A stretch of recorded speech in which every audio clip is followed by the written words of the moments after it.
Ripple ready to be a systemically important financial institution, and XRP a systemically important asset. As we're watching the systems go down, Ripple is at the ready. We got a date for launch for Ripple stablecoin, and we have a Ripple buyback that is underway. This is not of XRP, but this is of their own shares, buying it back from former employees and investors.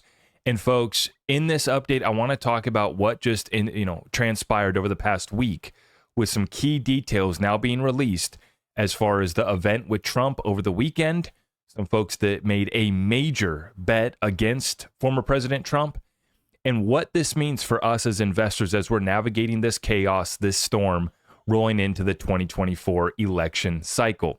Now, quick alert, we do have silver breaking below $30 per ounce right now. 29.80 is where we're closing off the day for silver. And for gold, it also got smacked a bit too, 2,444. Now, truly incredible. Gold nearly stretching out to that $2,500 mark. I still believe that gold hits $2,500 before the end of this year, but we are taking a little break, little pullback, and I wanted to make everybody aware that silver is on sale. Sub $30 silver is there. Now, when you pay your premium, when you pay your shipping, you might still be over $30 per ounce, but I wanted to give everybody a heads up. We got it covered at ZachRector.com. We can get the metal shipped directly to you, or roll over a 401k retirement account. And, this is one of these dips. It's just like the XRP dip down to 38 cents. It came, it went. Is it going to come back? Silver, we were buying it at 20, 25. Are we ever going to go back down that low? Very well could. That's why I'm staying liquid. And I'm going to show you the Bitcoin and XRP chart real quick, and then we'll get into our update. 64,000 for Bitcoin. Take a look at it. Back up after the entire crypto space and even the broader stock market actually took a hit today. For XRP, back to 57 cents. A totally normal pullback. Some would say a healthy pullback. I would contest that this is a healthy pullback. After running up 60%, it's pretty normal to have a little bit of a pullback here. What's the measurement here? 12% pullback after a 60% pump. I mean, okay, let's let it breathe a little bit before the next leg up. More on XRP towards the end of this episode. Let's get into the current events here first. FBI has declined an invitation from the House Homeland Security Committee from Director Christopher Wray to testify next week about the Trump event. And you guys know why I'm calling it just the Trump event. I'm trying to be careful here, and I'm trying to be real careful as I uncover some of this information that I want to share with you guys.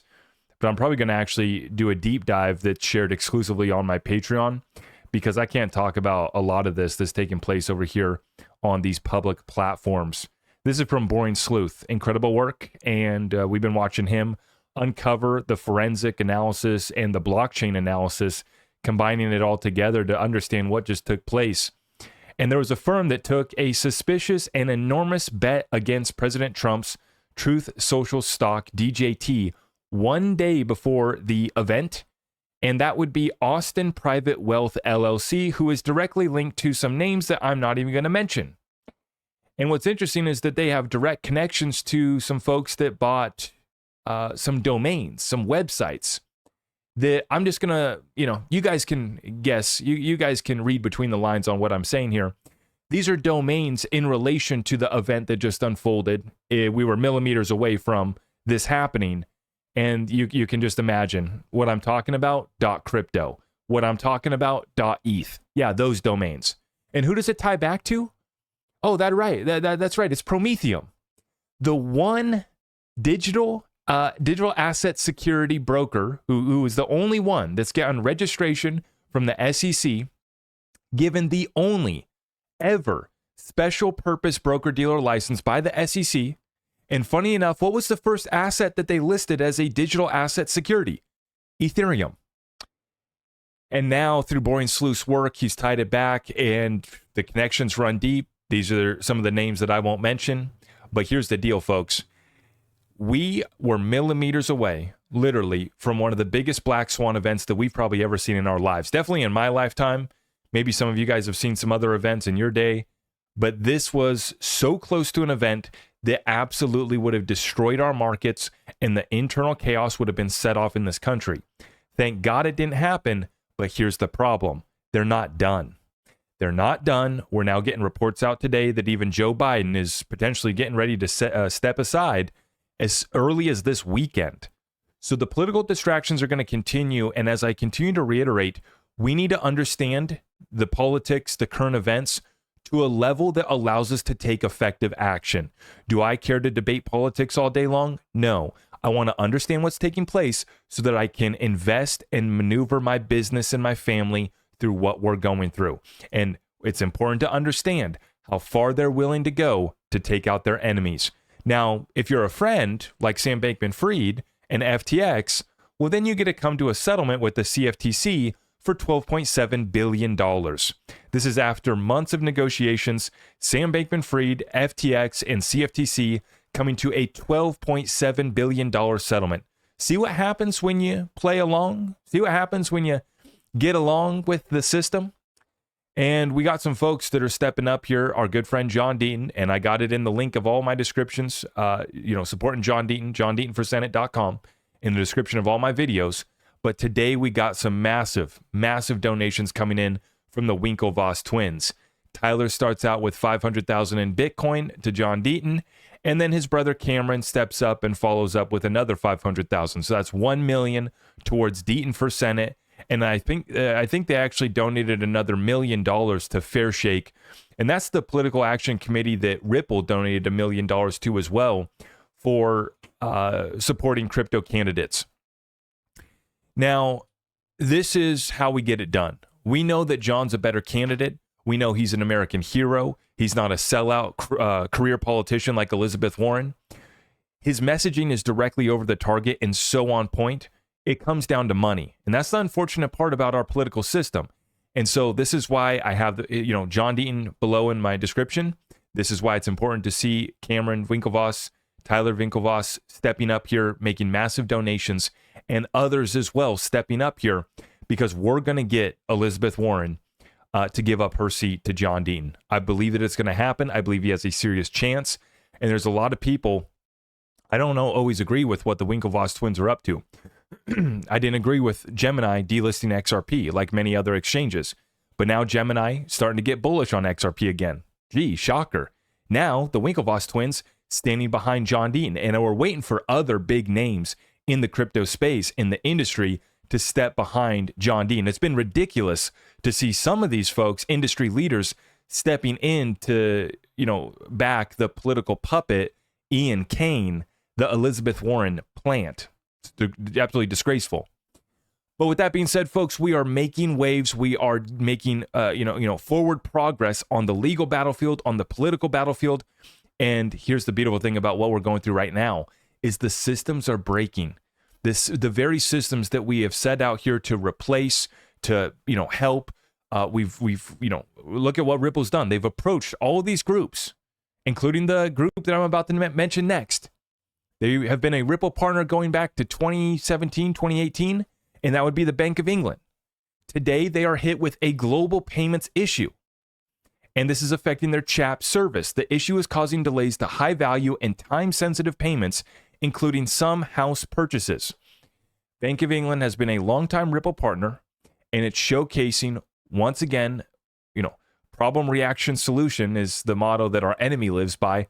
I think it's a nice approach that we have here as just showing up and saying, hey, we're offering this to you. You have a chance here. You can step in. You can adopt this technology. If you sit down with Ripple, maybe they'll help you do a pre-allocation contract and get some XRP. But if you don't want it, that's fine. Continue going about your way and look at what it gets you. Systems going down. And we're seeing this not just with the Bank of England chaps. We've been seeing this in others too. Banking crisis continuing in China as 40 plus banks imploded just a couple weeks ago over there. We are not out of the weeds yet. In fact, it's just continuing and it's accelerating. We've seen and highlighted the balance sheets here in the banks in America, how terrible it really is out there. So the systems are going down. The banks are having significant trouble. Some are even failing. And so we look at what's going to be the solution. As I've continued to highlight, there's two solutions that continue to show up wherever we look, which is central banks buying gold and central banks working with Ripple and working with XRP. Now, somebody else that's working with Ripple, apparently, I didn't know about this one, but now, apparently, Ripple has actually partnered up with the Vatican Ken Weber, head of Ripple Impact, vice president of social impact and sustainability, he slipped this one in here in this podcast. Take a listen, folks. Our founder, Chris Larsen, sometimes talks about making globalization work for everyone, completing globalization. So what we're doing from a business standpoint is improving both individual and household economics through things like faster, cheaper, more reliable remittances. But we're also doing what we can through philanthropic funding, partnerships with nonprofits, central banks, universities, and even the Vatican. Our founder, Chris Larsen. Whoa. The Vatican, you say?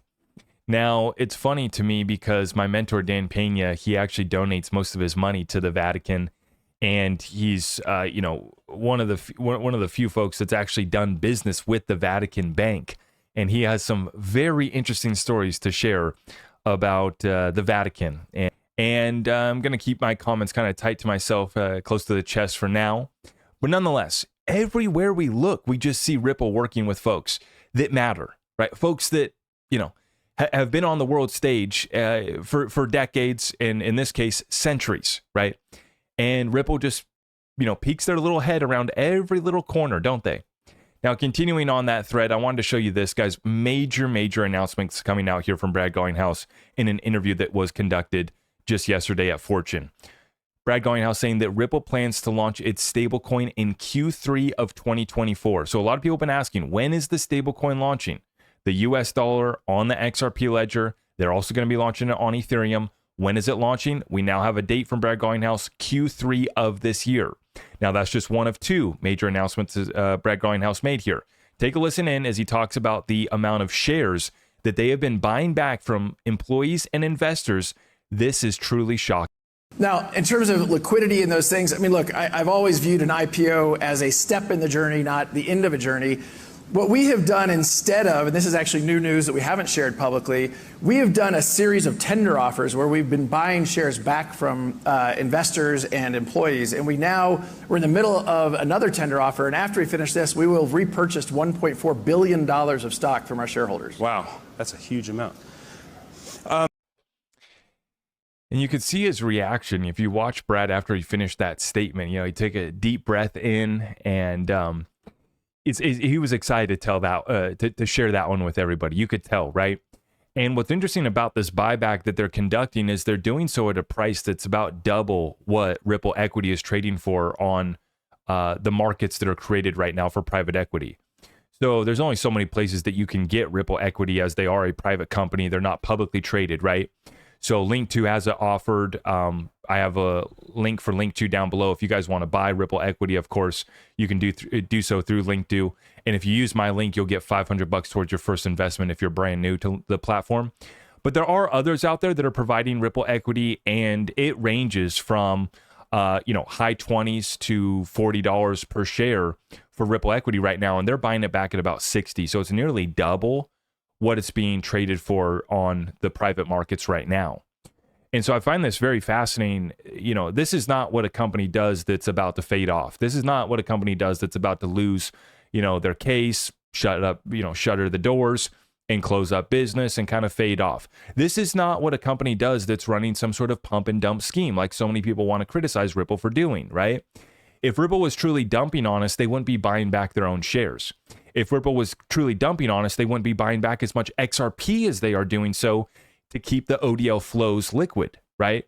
Many people don't understand this. They hear all about this, Ripple escrow unlock, Ripple's dumping on us. They don't actually go read the reports and see that Ripple's been buying back billions of XRP every year in accordance with on-demand liquidity. They're selling it, buying it back. In many cases, their partners aren't even holding the XRP that they're using for on-demand liquidity. Ripple's just facilitating these flows through their different partnerships in their on-demand liquidity network. And so they're selling, they're buying it back. But what does the media pick up? What does the crypto influencers pick up? What do the XRP haters and trolls pick up? That Ripple's dumping. They completely miss the other side of the story. And they focus on, Chris Larsen has a little Porsche whip, and I want my Porsche. When you put a dent in the universe, you make a little bag for yourself. Newsflash, right? I have nothing against Brad Garlinghouse making his money. I have nothing against Chris Larsen making their money. And what are they doing with it? They're doubling down on their position, with this massive $1.4 billion worth of share buybacks. We're seeing what they're doing with XRP, treating it as a reserve currency of the new financial system. And now we're starting to see the system break before us. It's all getting exposed. Everything from our enemy betting against our president's life to the systems going down. Who's perfectly positioned with their stablecoin ready to launch in Q3? That would be Ripple, a systemically important financial institution. What about XRP? Well, positioned to be a reserve currency of the new financial system. Very simple.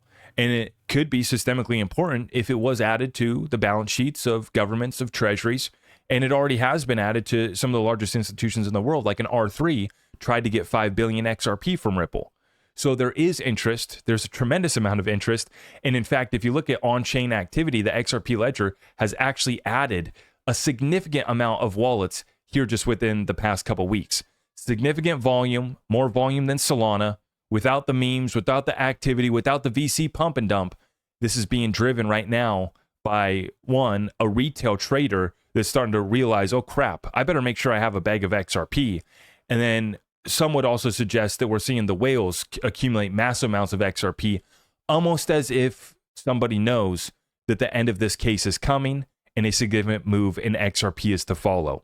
But I'll leave that speculation to you guys. If you appreciate the update, you guys know what to do for me. It really does help us out when you share it out far and wide. Smash that thumbs up. Everything's at ZachRector.com. Silver's below 30 bucks an ounce if you're looking to take advantage of it, and everything else there for you. All of our community resources. Thank you so much for your support, and God bless you all. Thank you. I am your host, Zach Rector. I really appreciate all of the love and support. If you want to support the channel, just remember that you can start by smashing that thumbs up for me, sharing this content far and wide, and everything else is at my website.